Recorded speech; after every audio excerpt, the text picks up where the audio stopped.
राधे राधे महाराज जी। राधे राधे। एक साधक का प्रश्न है। हाँ जी। उन्होंने पूछा है, ब्रह्मचर्य और सत्य का पालन करता हूँ लेकिन बीच बीच में टूट जाता है, इसका क्या कारण है? अच्छा, साधक का सवाल है।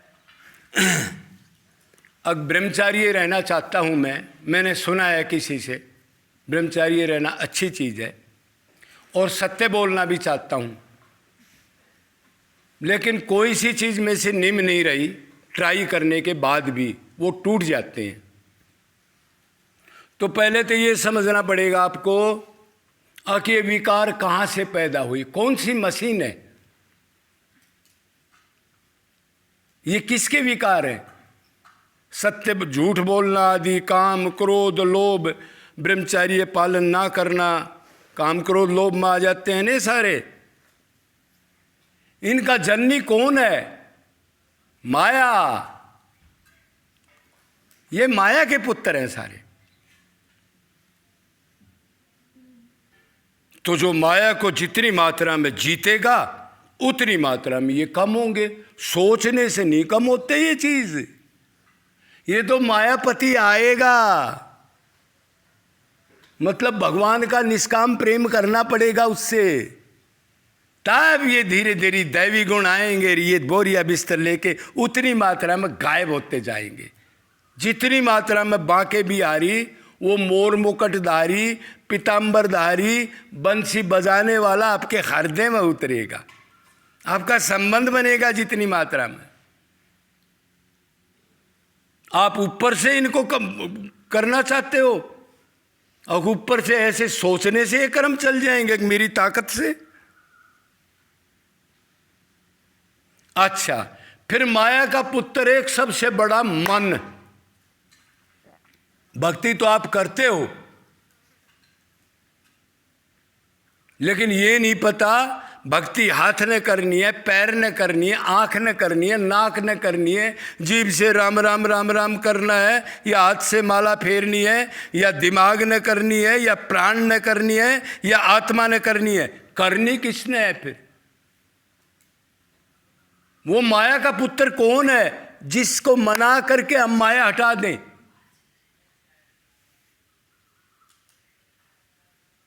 मने मनुष्यानाम कारणम बंधन मोक्षाय अर्जुन। अरे मन ही स्वर्ग, मन ही नरक, मन ही बंधन, मन ही प्रेम। मन की चीज भगवान नोट करता है अर्जुन।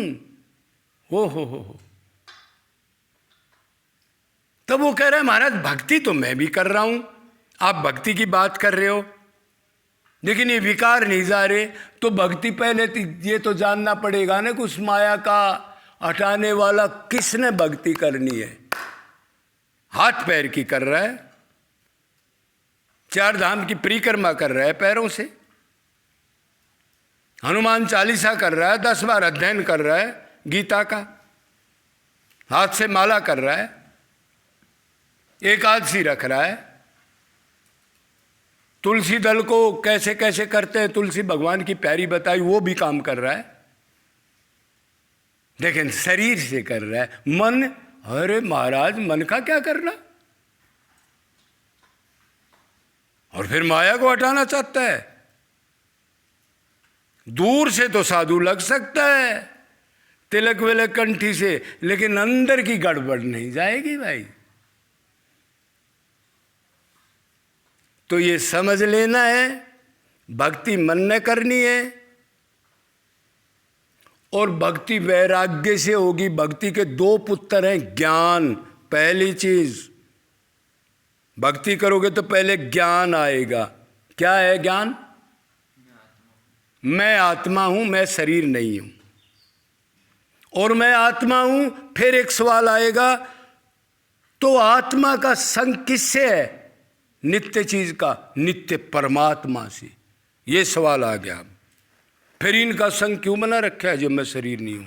ये वैराग्य शुरू होगा अब इधर से। तो इधर चलो, इधर से हटो।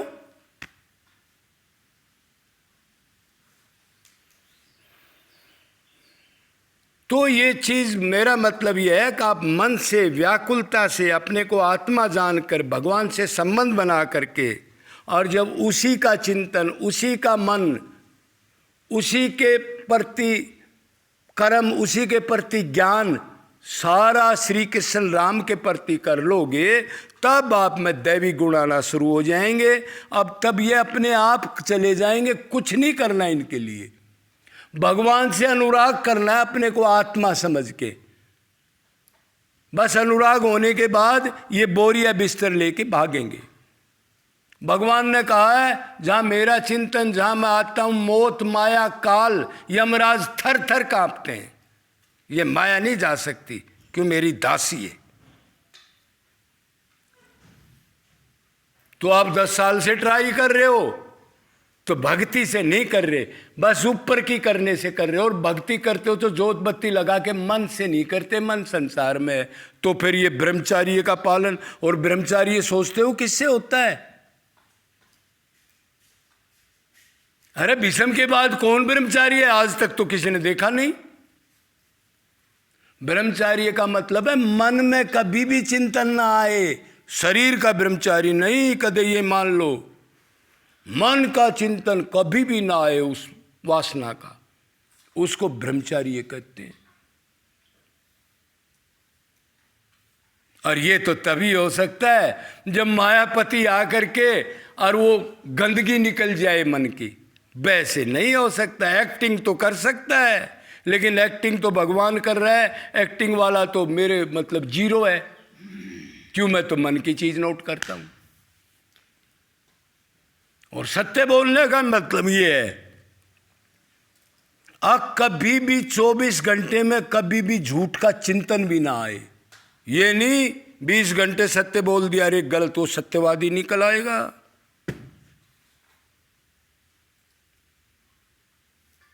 तो जब आप भगवान के अर्पण हो जाओगे, आप भगवान के बन जाओगे, निष्काम आंसू डाल करके, उसको पुकार करके, पापी मान करके, कंठ अवरुद्ध हो जाएगा, रोंगटे खड़े होंगे, कभी रोओगे, कभी हंसोगे, कभी प्राप्ति के लिए तड़फोगे, तब ये ब्रह्मचार्य वगैरह करना नहीं पड़ता, फिर अपने आप होता चला जाएगा। क्यों? ये माया के दोष हैं। और मायापति की भक्ति करोगे मन से, तो ये अपने आप भागेंगे। कोई क्रिया नहीं करनी, भगवान से प्यार करना है, जैसे माँ से, बाप से, पत्नी से, धन से, दुकान से, शरीर से प्यार करते हो, इसी तरह बस। उससे अगर निष्काम प्रेम हो गया तो ये अपने आप ही भागेंगे। आपको कुछ अच्छा ही नहीं लगेगा, कोई मतलब ही नहीं, आपका ध्यान ही नहीं जाएगा। दैवी गुण आकर के एकदम परिपक्व हो जाओगे आप। मतलब भगवान की चीज़, जो भगवान की पावर है, जिसका चिंतन कर रहे हो, वैसी चीज़ आपके अंदर भरी जाएंगी, भगवान की शक्ति भरी जाएगी। और आखिर में तो फिर भगवान दिव्य इंद्रिय गुरु के द्वारा करवाई देता है। आँख, कान, नाक, जीभ, त्वचा सब भगवान का सामान मिल जाएगा आपको। फिर तो माया मुया क्या करेगी? वो तो दूर से ही, अरे देखना भी नहीं अब तो इसकी तरफ। तो अभी आप समझ गए होगे कि ये जो जितने भी विकार हैं ये सारे माया के हैं। मायापति से प्रेम करना पड़ेगा, रो करके, निष्काम, निरंतर, अनन्य, और किसी टाप रसिक जो भगवान के रस को प्राप्त कर चुका हो, उसका संग करना पड़ेगा। जिसने भगवान की प्राप्ति नहीं की, चाहे वो साधु हो, चाहे कथावाचक हो, उससे आपसे ये गुण नहीं आएंगे। क्यों? वो प्रैक्टिकल नहीं है। और बीच बीच में आपको सामान देता रहेगा वो संसारिक, भीड़ बढ़ाने के लिए, उससे नहीं आएंगे। और रसिक तो छुपे हुए रहते हैं, उधर तक आप जाओ नहीं, आप तो भीड़ को सलाम करते हो, 2 बार राधे राधे करके फिर संसार में लिप्त होगे। ऐसे नहीं, इसके लिए तो मरना पड़ता है, तन मन धन अर्पण करना पड़ता है, तो तब आएंगे। ये क्रिया जिस दिन हो जाएगी उस दिन सब विकार नष्ट हो जाएंगे। उससे पहले सोचने से नहीं होंगे। आएंगे भाई, बार बार आएंगे, आते रहेंगे, और अनादिकाल से आ रहे, आज से नहीं आ रहे। जब से जीव है, जीव कब से है? अनंत टाइम से। जब से भगवान है, भगवान कब से है? कोई नहीं जानता। सदा से लिए। कब शुरू हुआ ये नहीं जानता कोई। तो श्री कृष्ण की निष्काम भक्ति करो मन से और रो के पुकारो, संसार से दूरी बनाओ, भीड़ इकट्ठी मत करो, चेला चाली मत बनाओ, भंडारे मत करो, इन जीवों की छुप के सेवा करो भगवान समझ के, कुत्ता बिल्ली पशु पक्षी 84 की। फिर देखो ये करो, डरो मत, तभी जाएंगे। बोलो केशव भगत की जय।